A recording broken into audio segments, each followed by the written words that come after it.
is against Apple's developer terms, so I will just provide you guys with a link to the latest version of redsn0w, and I will also have full written instructions on a post down below in the more info.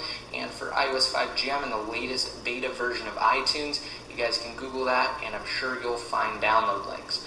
But I'm just going to show you guys that I am on an iPod Touch 4th generation right now. So as you can see, I have the camera there, which means I'm on a 4th generation. And I'm going to show you guys that I am on iOS 5 because I have Newsstand. I also have Reminders, and I have the Notification Center.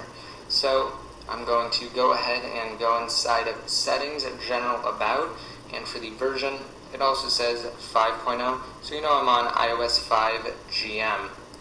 Alright, and to start off, I'm just going to say that this is a tethered jailbreak, so every time you need to power off your device and turn it back on, you will have to run redsn0w's just boot mode to actually boot on into that tethered jailbreak.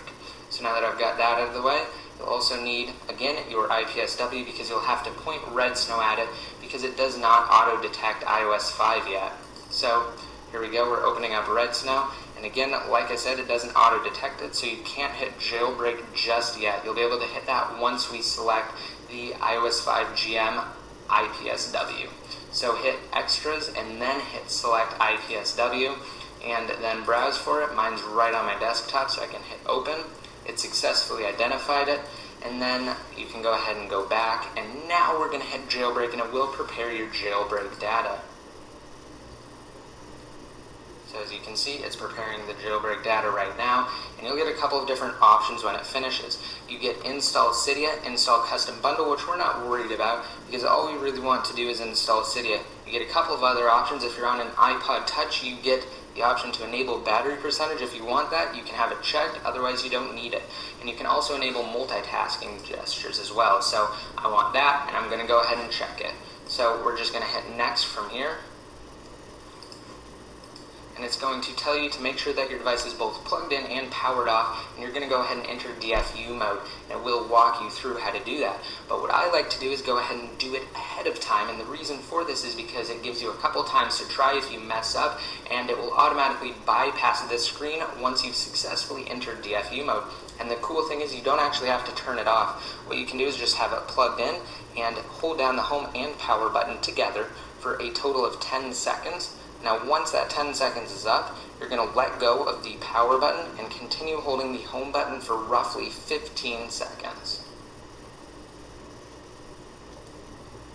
As you can see, it bypassed that screen, and now it is just exploiting my iPod Touch with LimeRain. I'm actually going to leave this running through the entire process so you guys can get a feel for how long everything takes.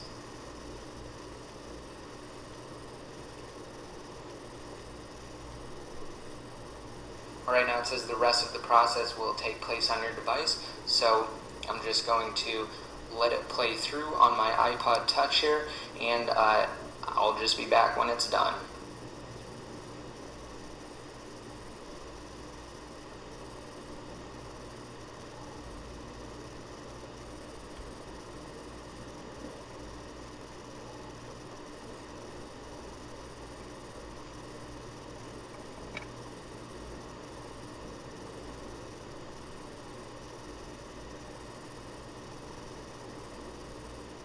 Now, moving applications will take some time, so definitely don't do anything like try and hard reboot your device, because again, it is working and it will just take some time to actually finish moving the applications. So I'm just going to let it play through in real time, and I'm not going to cut anything out so you guys can get a feel for how long this should take on a freshly restored iDevice.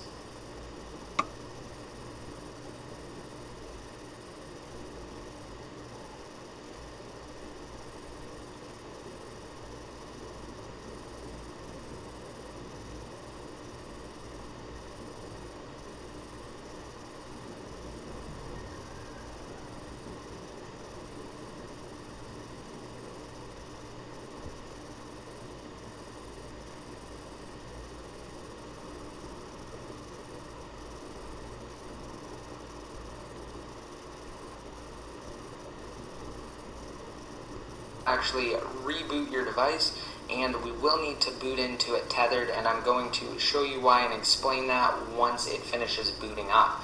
Alright, so we can go ahead and click back in redsn0w and back again, and we're just going to leave it here as if we're just now opening it. So I'm going to walk you guys through how to boot it tethered.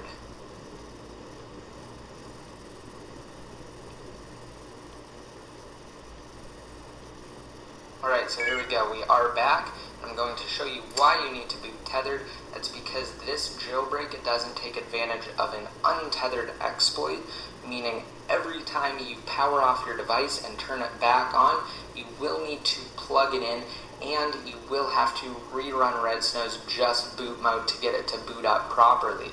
Now, as you can see, the first time you boot up, Cydia will not work. It will be a white icon, and Safari will not work. It will just crash like so. And before you boot tethered, what you need to do is exit out of redsn0w to make sure that everything works properly, and then open up redsn0w again. And then what you're going to do is choose extras, and then you're going to select IPSW just to be sure, and select your iOS 5 GM firmware, and then hit open, and then hit OK to that, and then you can hit just boot, and it will tell you that you need to enter DFU mode once you hit next, and to make sure that your device is both plugged in and powered off. But we're going to do this ahead of time by holding down the home and power button together for a total of 10 seconds. Once that 10 seconds is up, let go of the power button and continue holding the home button for roughly 15 seconds, and it'll bypass this screen. Alright, there we go. So it has bypassed that screen, and it is going into the tethered jailbreak, and it's booting tethered right now.